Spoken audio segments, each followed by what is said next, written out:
Hello students, in this video I am going to explain about a new curriculum introduced in RGPV which is CSBS Computer Science and Business System। ये course आज की date में बहुत hike पर जा रहा है। TCS ने इंट्रोड्यूस की है ये ब्रांच ऑल इंडिया लेवल पर। ये सिलेबस यूनिफॉर्म रखा गया है और RGPV ने भी इसको अडोप्ट किया है और कुछ सालों पहले CSBS की ब्रांच यहाँ भी इंट्रोड्यूस की गई।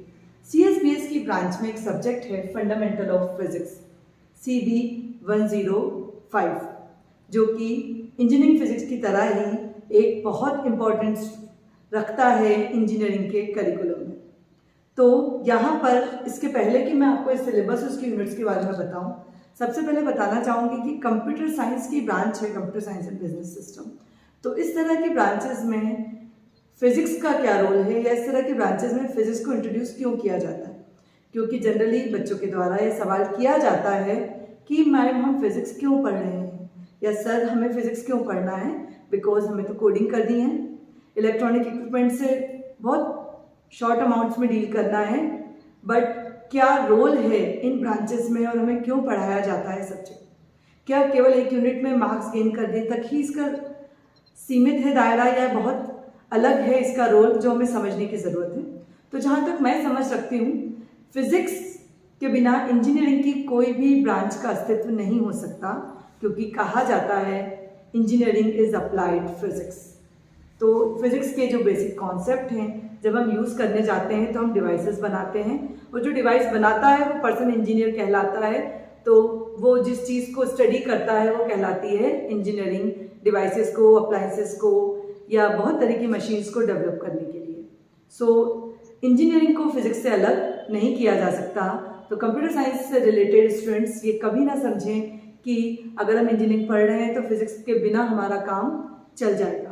और आज 21st सेंचुरी में आफ्टर कोविड के दौर में तो कंप्यूटर साइंस के स्टूडेंट्स का बिल्कुल भी फिजिक्स के बिना काम नहीं चलेगा, क्योंकि आज AI का ज़माना है, डेटा साइंस का ज़माना है, साइबर सिक्योरिटी बहुत ज़्यादा स्ट्रॉन्ग चाहिए। तो इस AI के दौर में बिजनेस कम्युनिकेशन को समझने के लिए यहाँ पर जो आपका computer science and business systems है, बिजनेस एप्लीकेशंस को समझने के लिए आपको केवल सॉफ्टवेयर में कोडिंग ही आए ये ज़रूरी नहीं है। आपको अगर प्रॉपर ग्रोथ चाहिए तो आपको जो उससे रिलेटेड डिवाइसेस हैं उनके मैकेनिक्स को भी समझना ज़रूरी है, क्योंकि हर तरह की इंजीनियरिंग में कंप्यूटर साइंस की जो कोडिंग होती है उसका रोल होता है। तो एक कोडर एक बहुत अच्छी कोडिंग तभी कर सकता है, सॉफ्टवेयर इंजीनियर या एक ग्राफिक डिज़ाइनर बहुत अच्छे डिज़ाइन तभी डेवलप कर सकता है जब उसे मशीन का बहुत अच्छा नॉलेज होगा। और उस मशीन के बहुत अच्छे नॉलेज के लिए उसे ज़रूरी है कि उसके पीछे कौन सा फिजिक्स, कौन सा कॉन्सेप्ट काम कर रहा है वो उसको पता होना ज़रूरी है। इसीलिए कंप्यूटर साइंस के स्टूडेंट्स को भी फिजिक्स पढ़ाया जाता है। तो computer science and business system जो हमारी ब्रांच है उसके लिए जो सब्जेक्ट यहाँ पर इंट्रोड्यूस किया गया है उसका नाम RGPV ने रखा है fundamentals of physics. Subject code है BT 105। ये सब्जेक्ट कोड आपको याद रखना ज़रूरी है, क्योंकि आपका सब्जेक्ट इस पूरे सेमेस्टर में इसी नाम से जाना जाएगा। भले ही नाम आप याद ना रख पाएँ, चल जाएगा, फिजिक्स याद रखने से भी शायद काम चल जाए आपका, लेकिन अगर ये सब्जेक्ट कोड आपने गलत इंट्रोड्यूस किया तो एंड ऑफ द डे आपको सेमेस्टर एग्जामिनेशन के समय दिक्कत क्रिएट हो सकती है। तो आपका सब्जेक्ट कोड है CB 105। यहाँ पर जो TCS ने इंट्रोड्यूस किया है सिलेबस, RGPV ने उसको एज इट इज ऑप्ट किया है। चूँकि सारे के सारे इंडिया में जितने भी कॉलेजेस इस ब्रांच को ऑप्ट कर रहे हैं उन्हें सिलेबस को यूनिफॉर्म रखने की कोशिश की है, तो RGPV ने भी उसी का पार्ट अपने आप को बनाया है। इसीलिए यहाँ पर वही सेम सारे के सारे टॉपिक्स और यूनिट्स पढ़ाए जाएंगे जो कि अदर यूनिवर्सिटीज़ या कॉलेज में CSBS वाली ब्रांचेस में पढ़ाए जाते हैं। तो सबसे पहली यूनिट है आपकी ऑसिलेशंस, सिंपल हार्मोनिक मोशंस। यहाँ पर आपको समझना है damped oscillator, force damped oscillator, ये सारे के सारे टॉपिक्स यानी कि सिंपल हार्मोनिक मोशंस और वाइब्रेशन से रिलेटेड जो बेसिक कॉन्सेप्ट हैं वो आपको यहाँ समझना ज़रूरी है, क्योंकि वाइब्रेशंस डिवाइस में, सर्किट्स में बहुत ज़्यादा इंपॉर्टेंट रोल प्ले करता है। तो उस वाइब्रेशंस के कारण जो वेव्स प्रोड्यूस होती हैं उनकी जो इक्वेशन होनी चाहिए वो मैकेनिकल इलेक्ट्रॉनिक वेव्स जो हैं वो ऑसिलेशंस वाली इस यूनिट में हम समझने की कोशिश करेंगे, ताकि आपका इनको रिलेटेड एक बेसिक कॉन्सेप्ट क्लियर हो पाए। उसके बाद सेकेंड यूनिट जो है वो आपकी वेव ऑप्टिक्स से रिलेटेड है। इसी तरह के सिमिलर नाम की यूनिट अवेलेबल है। एक और सब्जेक्ट कोड है इंजीनियरिंग फिजिक्स, जिसका सब्जेक्ट कोड है BT 201, जो कि अदर ब्रांचेस के लिए इंट्रोड्यूस किया जाता है। तो वेव ऑप्टिक्स में यहाँ पर लाइट की प्रॉपर्टीज पढ़नी है हमें, लेकिन लाइट की एडवांस प्रॉपर्टीज पढ़नी है। लाइट की एडवांस प्रॉपर्टीज मीन्स हमने जनरली 12th लेवल तक बहुत डिटेल में जो है रिफ्लेक्शन, रिफ्रैक्शन और अदर स्मॉल प्रॉपर्टीज को पढ़ा है, लेकिन इंटरफेरेंस और डिफ्रैक्शन को हमने केवल इंट्रोडक्शन तक पढ़कर ही रख दिया था वहाँ पर, क्योंकि 12th लेवल तक उसका और ज़्यादा रोल नहीं है। लेकिन यहाँ पर इंटरफेरेंस और डिफ्रैक्शन का यूज़ कर किस तरह की डिवाइसेस बनाई जाती हैं, और डिवाइसेस में ये बहुत ज़्यादा इंपॉर्टेंस रखता है। अगर आप मशीन इंजीनियरिंग की ही बात करें तो लाइट का ओरिएंटेशन, लाइट आप फाइबर ऑप्टिक्स की ही बात कर लो अगर, तो किस एंगल से लाइट प्रोपोगेट होगी, तो किस तरह का फिनोमेना डेवलप होगा, वहाँ लाइट कैसे प्रोपोगेट होगी, इस सब को समझने के लिए आपको वेव ऑप्टिक्स के सारे कॉन्सेप्ट बहुत अच्छे से पता होने चाहिए। और फाइबर ऑप्टिक्स कम्युनिकेशन सिस्टम जो है वो कंप्यूटर साइंस का एक अभिन्न अंग है, क्योंकि कंप्यूटर साइंस इंजीनियरिंग की ब्रांच इस कम्युनिकेशन सिस्टम के बिना इनकम्प्लीट है। जो 5G टेक्नोलॉजी आज हम फील कर पा रहे हैं उसका आधार ये फाइबर ऑप्टिकल कम्युनिकेशन सिस्टम ही है और राडार सेंसिंग है। राडार सेंसिंग के लिए, फाइबर ऑप्टिक्स कम्युनिकेशन सिस्टम के लिए जो वेव प्रोपोगेशन चाहिए वो फिनोमिना वेव ऑप्टिक्स में ही हम समझ सकते हैं। तो यहाँ पर इंटरफेरेंस और डिफ्रैक्शन के और भी ज़्यादा कॉन्सेप्ट हम समझेंगे। उसके बाद जो थर्ड यूनिट आपको इंट्रोड्यूस की गई है वो है पोलराइजेशन ऑफ लाइट। ये भी एक लाइट का बहुत एडवांस फिनोमिना है। कोलिमेटेड बीम्स प्रोड्यूस करने की बात करें तो लाइट का ओरिएंटेशन, लाइट आप फाइबर ऑप्टिक्स की ही बात कर लो अगर, तो किस एंगल से लाइट प्रोपोगेट होगी, तो किस तरह का फिनोमेना डेवलप होगा, वहाँ लाइट कैसे प्रोपोगेट होगी, इस सब को समझने के लिए आपको वेव ऑप्टिक्स के सारे कॉन्सेप्ट बहुत अच्छे से पता होने चाहिए। और फाइबर ऑप्टिक्स कम्युनिकेशन सिस्टम जो है वो कंप्यूटर साइंस का एक अभिन्न अंग है, क्योंकि कंप्यूटर साइंस इंजीनियरिंग की ब्रांच इस कम्युनिकेशन सिस्टम के बिना इनकम्प्लीट है। जो 5G टेक्नोलॉजी आज हम फील कर पा रहे हैं उसका आधार ये फाइबर ऑप्टिकल कम्युनिकेशन सिस्टम ही है और राडार सेंसिंग है। राडार सेंसिंग के लिए, फाइबर ऑप्टिक्स कम्युनिकेशन सिस्टम के लिए जो वेव प्रोपोगेशन चाहिए वो फिनोमिना वेव ऑप्टिक्स में ही हम समझ सकते हैं। तो यहाँ पर इंटरफेरेंस और डिफ्रैक्शन के और भी ज़्यादा कॉन्सेप्ट हम समझेंगे। उसके बाद जो थर्ड यूनिट आपको इंट्रोड्यूस की गई है वो है पोलराइजेशन ऑफ लाइट। ये भी एक लाइट का बहुत एडवांस फिनोमिना है। कोलिमेटेड बीम्स प्रोड्यूस करने के लिए, यूनिडायरेक्शनल बीम प्रोड्यूस करने के लिए, यूनि ओरिएंटेशन वाली बीम प्रोड्यूस करने के लिए हम पोलराइजेशन के कॉन्सेप्ट का यूज़ करते हैं, पोलराइजर्स का यूज़ करते हैं। और पोलराइजेशन मॉडर्न डिवाइसेस का बहुत इंपॉर्टेंट पार्ट है।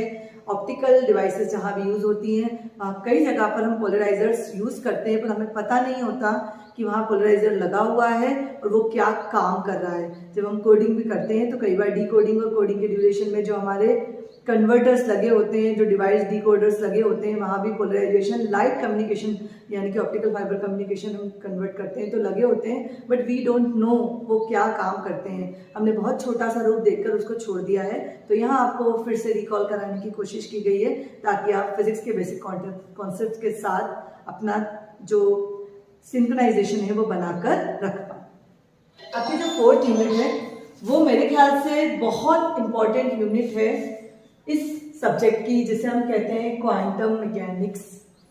मॉडर्न फिजिक्स का बेस है क्वांटम मैकेनिक्स।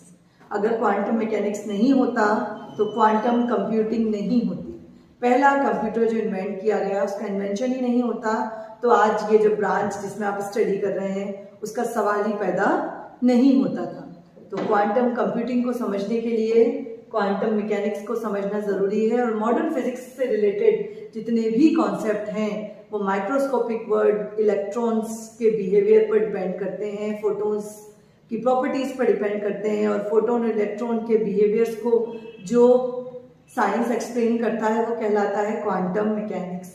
तो क्वांटम मैकेनिक्स बहुत इंपॉर्टेंट है इस रिस्पेक्ट में कि इसके बिना आप मॉडर्न फिजिक्स को बहुत अच्छे से समझ नहीं पाएंगे, एक्सप्लेन नहीं कर पाएंगे, R&D साइड पर जा नहीं पाएंगे। इसी यूनिट में एक और टॉपिक आपको ऐड किया गया है, क्रिस्टलोग्राफी। क्रिस्टलोग्राफी का यूज क्या है? क्रिस्टलोग्राफी जो है क्रिस्टल स्ट्रक्चर्स के बारे में बताता है। स्ट्रक्चर्स के बारे में पता होना हमें ज़रूरी है। बहुत तरह के क्रिस्टल स्ट्रक्चर्स होते हैं। क्रिस्टल फॉर्मेशंस होते हैं जिनको समझना ज़रूरी है, क्योंकि सारी की सारी प्रॉपर्टी सॉलिड्स की क्रिस्टल के ओरिएंटेशन पर और उनके स्ट्रक्चर्स पर डिपेंड करती है। इसी यूनिट में एक और कॉन्सेप्ट ऐड किया गया है जो कि सेमीकंडक्टर्स है। बेसिक इंट्रोडक्शन ऑफ सेमीकंडक्टर्स, सारे इलेक्ट्रॉनिक डिवाइसेस का आधार डायोड्स एंड ट्रांजिस्टर्स जो कि डिवाइसेस में लगता है, चाहे वो आपका मोबाइल फ़ोन हो या बहुत स्मॉल सेंसिंग डिवाइसेस हो। तो सेमीकंडक्टर्स तो हम अलग ही नहीं कर सकते डिवाइसेस से, इसीलिए इस यूनिट में सेमीकंडक्टर्स को भी इनकॉर्पोरेट किया गया है। लास्ट यूनिट है आपके यहाँ पर laser, optical fibre and thermodynamics.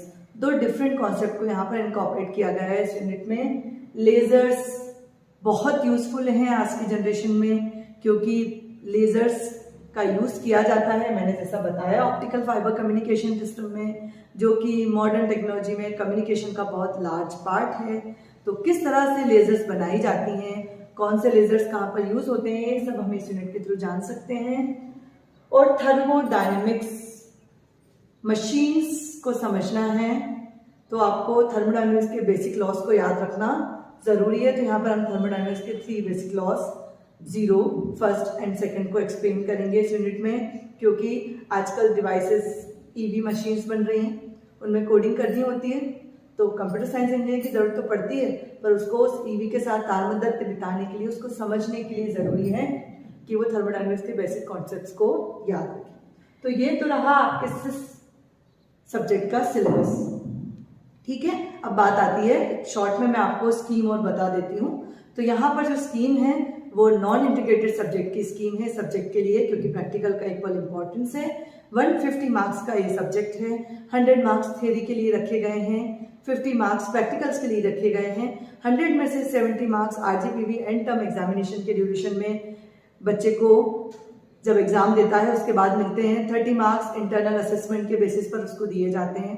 Practical की 50 मार्क्स में से भी 30 मार्क्स जो हैं वो स्टूडेंट को प्रैक्टिकल एक्सटर्नल वाइवा के ड्यूरेशन में मिलते हैं। 20 मार्क्स प्रैक्टिकल लैब में उसके बिहेवियर, उसके परफॉर्मेंस के आधार पर दिए जाते हैं। तो यहाँ पर इस 150 मार्क्स के सब्जेक्ट का बहुत इंपॉर्टेंस है। Thank you student.